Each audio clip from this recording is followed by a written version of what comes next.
It is the nature of circumcision that one has to learn about circumcision. One has to learn that one is circumcised in a way that you don't have to learn that you have eyelids or a nose or lips or a clitoris or indeed a foreskin if you have one. But one has to learn that that there is a thing called circumcision and that in fact you were a victim of it. And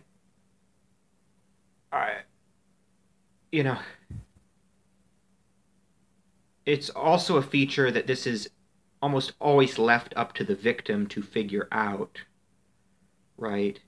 There's never any circumcision talk, like there's the talk, the birds and the bees talk.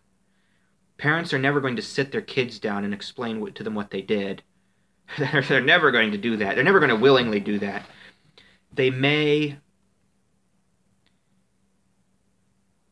if confronted by their children, the children may learn elsewhere and then are confronted by the children, and then they'll say, well, that's healthier.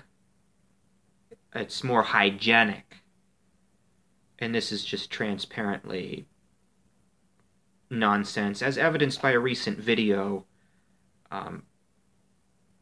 I believe on Brother K or Bonobo 3D, where this woman describes a car stopped at a stoplight in the middle of an intactivist protest, and the particular sign that they were holding up was "Stop Cutting Baby Penis."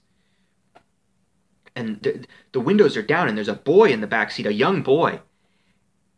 And the boy asks, "What are they talking about? Did this happen to me?"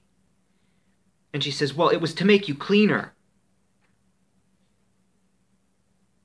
And the boy's screaming, the boy's crying, and of course this is no consolation whatsoever.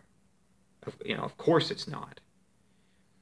Or even better, the parents will sometimes, that was a powerful video, by the way, or it's a description of the video. They didn't get it on video, unfortunately. But also it's even richer, they'll say, oh, it was to correct a birth defect. Never mind that being born without a foreskin is in fact a very rare birth defect in and of itself, called apostia. Anyway, it's a curious feature of circumcision, of a circumcising society. The victims, the boys themselves, are left to figure this out on their own. And let me tell you that my anger and my rage that you see coming through in the videos on this channel is a reflection of the pure shock and terror I felt during the moment of my circumcision revelation.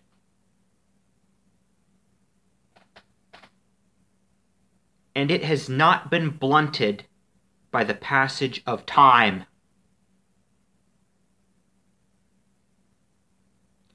One grows up their entire life thinking that they're normal.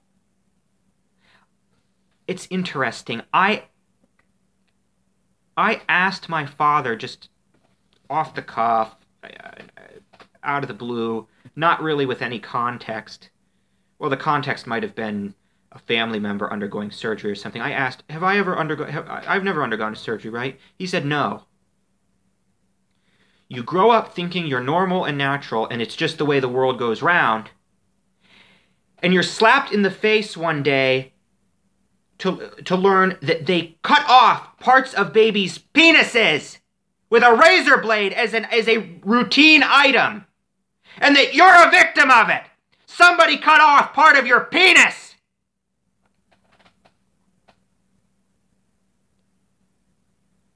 I said a routine item. With the most recent figures I've seen, the circumcision rate is now somewhere below 50%, possibly as low as 45%.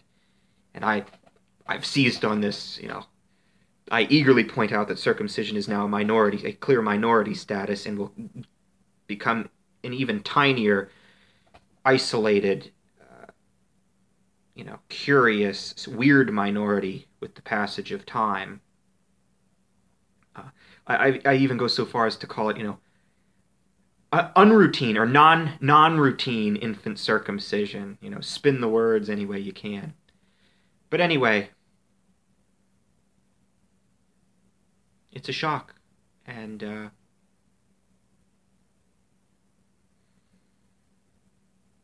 my circumcision revelation was the most traumatic event of my entire life.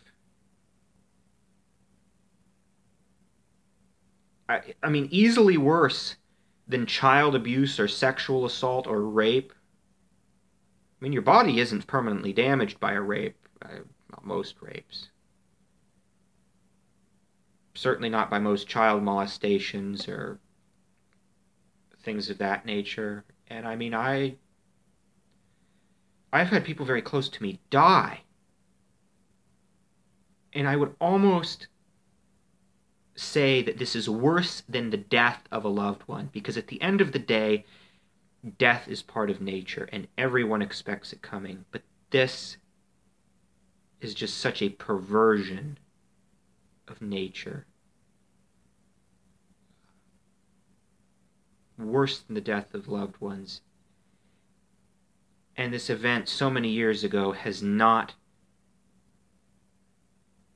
faded, has not gotten any better, has not been numbed by the passage of time.